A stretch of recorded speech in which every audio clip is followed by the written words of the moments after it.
He is fine. He will tell you that if you ask. And the way he says it, calm, quick, no hesitation, almost makes it sound true. He has gotten very good at the way it sounds. But there is something underneath the fine, something he has been carrying for longer than he can remember. And the strangest part is not that he hides it. The strangest part is that he no longer fully notices he is doing it. This is not about lying. It is about something quieter than that. Something that starts early, builds slowly, and eventually becomes the only way a person knows how to exist in a room full of other people. Think about when it started. Not one single moment, it rarely is, more like a pattern that repeated enough times to become a rule. He showed how he felt once. Maybe he cried, maybe he said he was struggling, maybe he admitted he was not okay, and the room got awkward. People did not know what to do, so they moved on quickly, or minimized it, or made it about themselves, and something in him took note. Not consciously. The brain does not send a memo. It just quietly updates what feels safe and what does not. And somewhere in that update, vulnerability got filed under dangerous, so he learned to edit. Not all at once, just a little. Just enough to keep the room comfortable. Just enough to stop people from staring too long. And every time it worked, every time the smile landed, every time the voice stayed steady, every time nobody looked closer, the brain reinforced it. This is how we survive here. This is how we belong. Psychologists call this emotional suppression, but that phrase makes it sound like a choice. For most people, it is not really a choice. It feels more like not burdening anyone with something they probably cannot fix anyway. So the fine becomes useful. It is clean.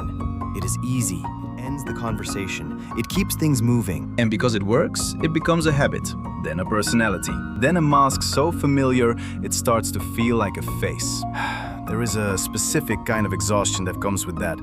Not the kind sleep fixes. The kind that builds over years of being the person who holds it together. The one who asks how everyone else is doing. The one who laughs at the right moments. The one who says, "I'm good," without even thinking about it. People see the surface and assume it means peace. They think, he is doing well. She seems fine. They look okay. Then the door closes. The room goes quiet. And finally, in the silence, the full weight of everything they spent all day holding back starts to rise. One woman described it like this. She said she felt like she had been performing a version of herself so consistently that she had forgotten where the performance ended and where she actually began. That is not a small thing. That is a person slowly losing the thread back to themselves. And here is where it gets complicated. Pretending to be fine does not always mean a person is weak. Often, it means the opposite. These are the dependable ones, the calm ones, the ones who show up, the ones people trust in a crisis because they never seem to fall apart. But that strength can become a trap, because the stronger you appear, the less anyone thinks to check on you. The more capable you seem, the less anyone offers help. And the more you prove, again and again, that you can handle it, the more everyone assumes you should.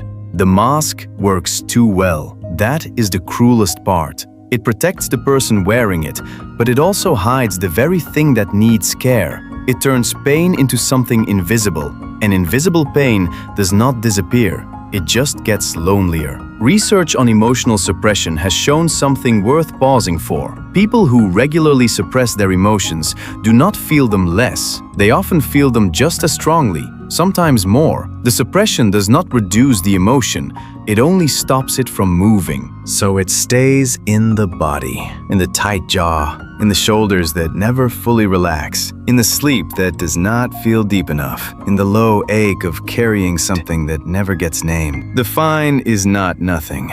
The fine is everything, just pressed down where no one can see it. And because it stays hidden, it can begin to shape how a person lives. They may become the one who never asks for help, the one who feels guilty being a problem, the one who can speak for hours about everyone else, but goes quiet the moment the conversation turns inward. Not because they do not have anything to say, because saying it out loud feels dangerous. What changes things is usually not a grand breakthrough. It is not some dramatic moment where everything suddenly makes sense.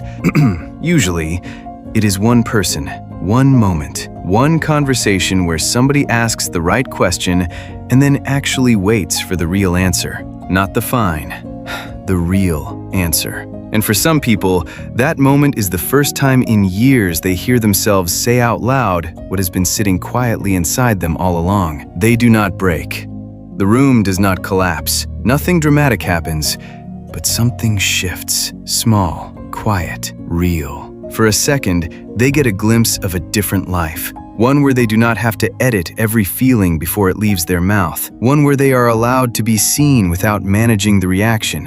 One where being honest does not automatically mean being a burden. And that is often where healing begins. Not in becoming louder, not in becoming perfect, not in having everything figured out, just in putting the mask down long enough to remember what it felt like to be human underneath it.